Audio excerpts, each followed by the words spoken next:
Hello, welcome to Instructional Designs for the Digital Age. I am your host, Ryan Brooksbank, and today we are going to take a look at the potential usefulness of learning with computer games.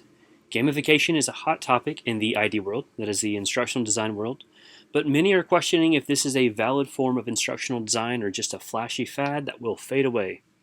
Many organizations are looking at their training department and saying, yeah, that looks like this is fun. Like, we want to make this fun. We should be interactive. So let's just make a game to teach our learners what they need to know. Well, these games can be exciting, and I get it. I'm a gamer. I love playing games, and I've grown up playing them. I've also seen evidence of how our field can interact and intersect with gaming. But like all good instructional designers, we should take an evidence-based approach to this. Is this really going to help my learners? Am I doing this just because it looks fun? So let's take a look at what some of the recent research is finding. And after that, we can look at where it would be interesting to see more research.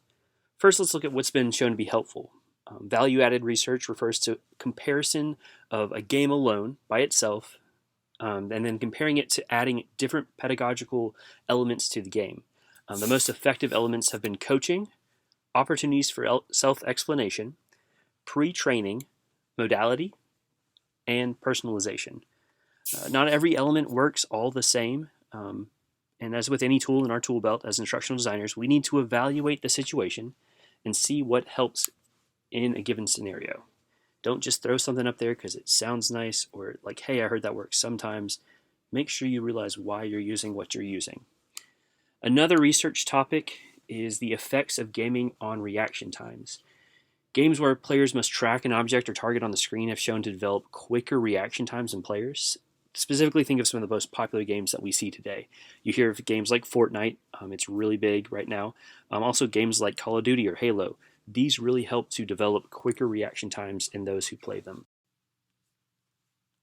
From the research, it's also been determined that science topics are the best field for gaming.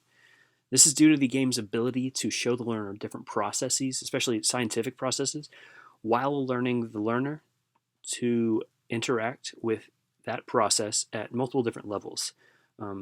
Here's where I believe that instructional designers can really add to the field. I think it's great that science is a great topic for this, but I think it's limiting to just think of that alone. I think you can have more opportunities for additional use of gaming.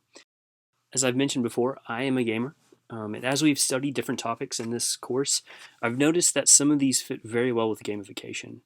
Primarily, I think that ideas of the zones of proximal development and scaffolding fit in very well with games. The idea of zones of proximal development was developed by Lev Vygotsky. It breaks down different information when you're learning into three different categories. The first is what is known by the learner. This is what they already know. It's existing foundation of their schemata in this subject. Next, there's what is not known, but what can be known with the help of a more knowledgeable other. So you've got this core group of information you already know. The outside of that is what they don't know yet, but it can be learned with the help of someone else. And then lastly, you have the information outside of that, which is something that is not known, period. Even if with the help of another, it's going to be hard for the learner to grasp that information. So while the learner is going to go through this information, this new information, they'll need to use what they know to process the new information. That's that second part about what isn't known but can be known. And then after that, they'll be able to move on to what is not known. Like it was mentioned, they will need help. The coach, mentor, whatever you want to call them, they're going to have to scaffold the information so that the learner can attack it at an appropriate pace. We don't want to cognitively overload the learner, but we want to challenge them so they can grow and learn. This is a good part about gamification, is the challenge. There's a really good podcast called 99% Invisible. I highly recommend it to everybody. That talks about the worst game ever made. There's one episode that talks about the worst game ever created. It was E.T., the extraterrestrial video game for the Atari. The error the creator says with that game wasn't that the learners were frustrated. That's what makes a good game. They're challenged, they're frustrated, but they keep pushing forward. Bad games, though, like E.T., make the cardinal sin of disorienting the player. We want to challenge the player, allow them to be frustrated, but we don't want to throw them into the woods with no compass or map. This is kind of what I think instructional design with a good mentor and coach can help to take away that confusion, that disorientation. We can orient the player, and this is where we're tying in what we talked at the beginning, with some pre-training. This is one of those topics that helps add to gamification to make it better. Pre-training, so that's going to be presenting some useful terms and ideas early, up front, and they can clue into those topics when they are addressed later. We can also challenge the player by providing opportunities for self-explanation.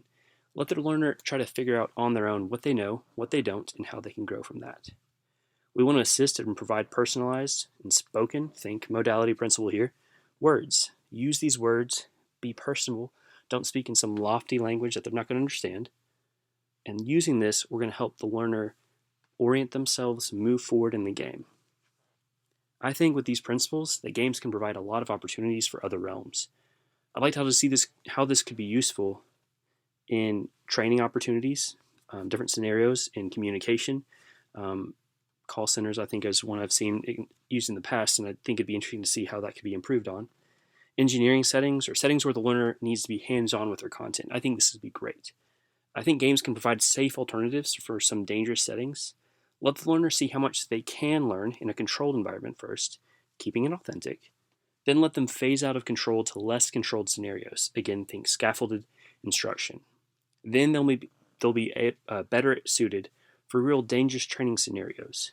We always want to make the learning authentic, but with risk of some jobs, games might be a more helpful, safer solution. I know a lot of companies want to avoid lawsuits. That's a very understandable and helpful thing. And also protect your employees. That's a major, major concern. So I think providing safe opportunity with games could be a really cool way to see how training can improve the instructional design field.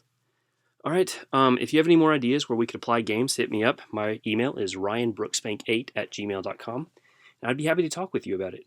That's it for today. Thanks for listening, and I hope to be bringing more topics to you in the weeks to come. With that, I bid you adieu. Goodbye.